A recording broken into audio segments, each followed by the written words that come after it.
Hey guys, and welcome back to the channel. Today is part 1 of an ongoing series of Alisa guides for Season 2 gameplay. I decided to break it down to smaller parts because I know oftentimes guides can be an hour long, 2 hours long, and I don't know about you guys, but I'm not going to sit there and watch those. I don't find them particularly helpful, so I'm going to break it down into parts to make it more digestible and hopefully more helpful as well. You can expect to see one guide each week for quite a few weeks to come, and today's video is part 1 in the series, and it's going to be covering Alisa's Punishment. Alisa's Punishment is actually really good, and I think, believe it or not, a really integral part to her gameplay. With something as small as a 10-frame punish, Alisa is able to completely change the tide of battle and go from losing to winning pretty quickly by utilizing her chainsaw stance and chainsaw pressure after just a 10-frame punishment. It's really impressive and really cool to see, and today I'm going to show you how to capitalize on her punishment, what punishment even is, and how to use it really effectively as an Alisa player. So if you guys haven't already, make sure you hit that subscribe button, join our Discord server, and stay tuned for many more Alisa guides to come. And with that said, let's dive in, guys.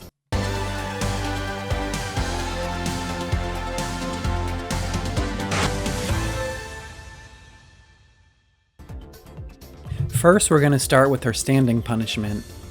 1-1 is her 10-frame punish. It's pretty strong on its own, but the fact that she can enter chainsaw stance from it makes it even better.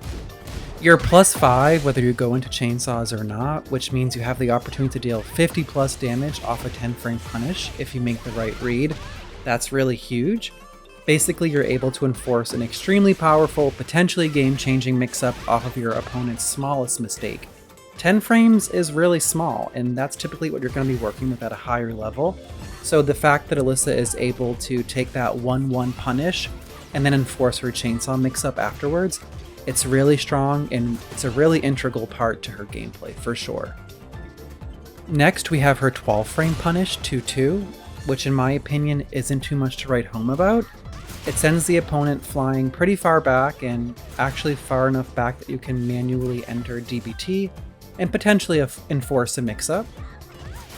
It can also wall splat up close and does pretty decent damage, but the splat is unreliable, so be careful there. Okay, next up is one of Alisa's best moves that she even has. 3-2 is an incredibly strong 13-frame punish. It puts you into chainsaw stance and leaves you at +9 if you haven't used heat already. Unfortunately, the nerfs to heat make it a little harder to throw out chainsaws as freely as before. A lot of your follow-ups can get stuffed by quick mashers, hop kicks, power crushes, but you can check and challenge all of that with Destructive Stance 1. That beats pretty much every option except for Sidewalk or Sidestep. Another solid option here is to just wait. If you think your opponent's going to mash after hitting 3-2, just hold back and see what happens, and you can punish their hop kick, you can punish their mash, you can punish their rage art. Just let them do their thing and punish them for it. This is also a fantastic whiff punish after a sidestep, because it's very quick. It's only 13 frames, so if someone whiffs a jab, like you sidestep a jab, you can just throw out 3-2, and you're forcing them into a blender where you can pretty much kill them if you want to and make the right read. Alternatively, if you don't want to engage heat, you can do 3 forward 2 instead. You'll be +5 with chainsaws right in front of them, so you can apply more pressure and more mix-up. Her 14-frame punish, forward 3-2, is interesting. I don't typically use it that much, but it's pretty strong. You're able to get 50 damage and set up a DBT mix-up if you'd like. And under the right circumstances and conditions, it leads to a combo. For example, near a wall, Destructive Stance forward 2-1-2 gives you a wall splat, and you can tornado after for a full combo. It's really strong. And if you have heat, you can always guarantee a combo with forward 2-1-2 heat dash. That said, I don't typically use this one that often. I prefer to go for the 3-2 because I like the heat engage and stronger mix-up potential afterwards. But forward 3-2 is a really strong tool for closing out games if you know your punish will have enough damage to kill them, so I recommend using it there. Her hop kick is her 15-frame punish, up forward 4-4. It's nothing too crazy, but it's pretty solid. It has decent range and gives you pretty chunky damage.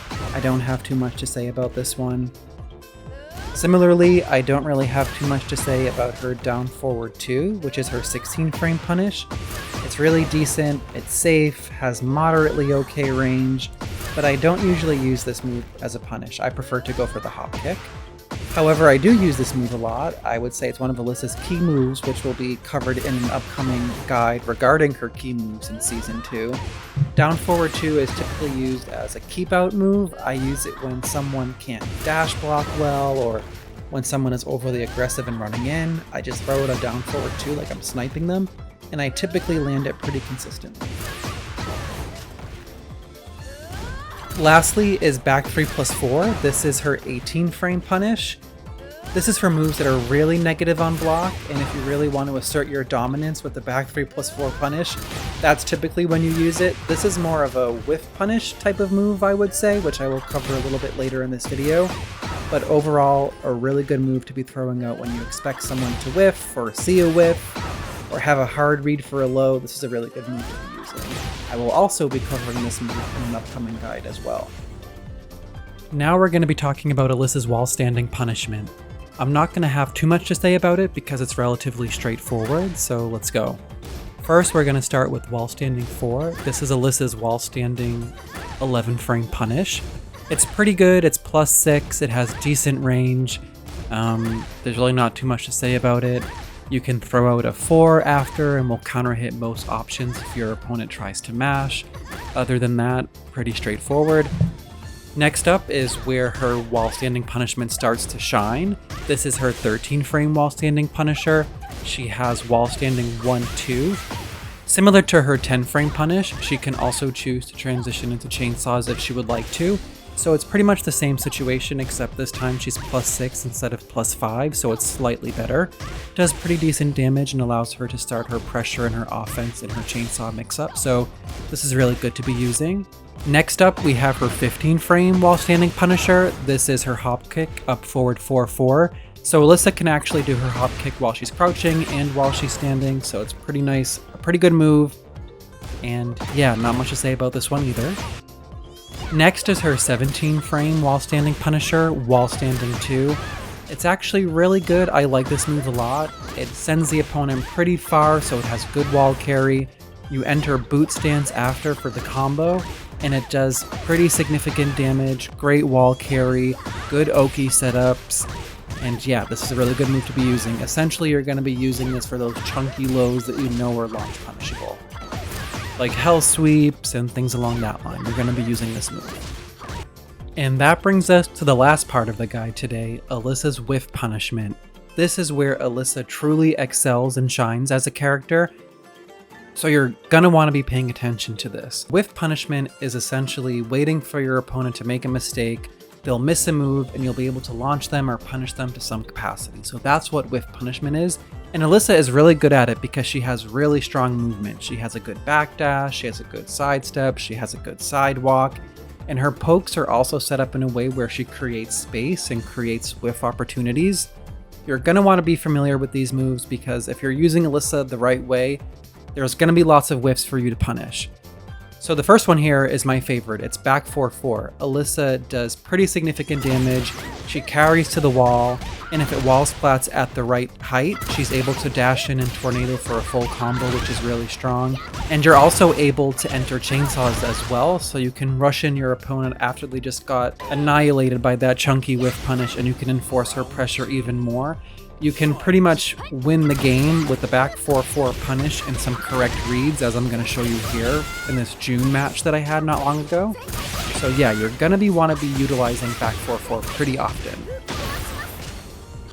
Next up is her up back 2. This is her power crush move, and it has excellent range. You won't get a combo off it unless your opponent's back is to the wall, which does happen sometimes, so keep that in mind. But really, this is when the opponent is super far and none of your launchers will reach. You want to be using up back 2. We spoke about this one a little bit earlier. Alisa's back 3+4 is also another really powerful whiff punisher. So as you see here, Lily is pretty far away, but Alisa is still able to launch her with back 3+4. You just have to really learn to wait for your opponent to make mistakes and capitalize off it with this move. This move is one of my favorites. I would say Alisa's primary whiff punishers are back 4-4, back 3+4, and up forward 2. And that leads me to Alisa's god tier move, up forward 2. This is really incredibly powerful. Alisa can punish from essentially across the screen if you whiff, and it can also be used as a keep out move, which I'll cover in a later video as well. But this is the move you want to be using when you're skeptical if your other punishers will hit, because this one has essentially the longest range, this one as well as up back 2, but this one has a little bit higher of a payoff. If your heat hasn't been activated yet, you are able to activate heat, be +9, and chainsaws after this whiff punish. And also, if you are active in heat, you're able to get a full combo from across the screen with this whiff punisher, so it's really, really strong. And that brings us to the end of the video, guys. So if you learned something, drop a comment, let me know what you learned, let me know what you want to learn moving forward from my guides. And as I said at the start of this video, this is going to be an ongoing series of a weekly Alisa guide. This is just the first one, and there are many more to come, so stay tuned for that. And in closing, thank you guys so much for all of the support on my channel, and I will see you guys in the next one.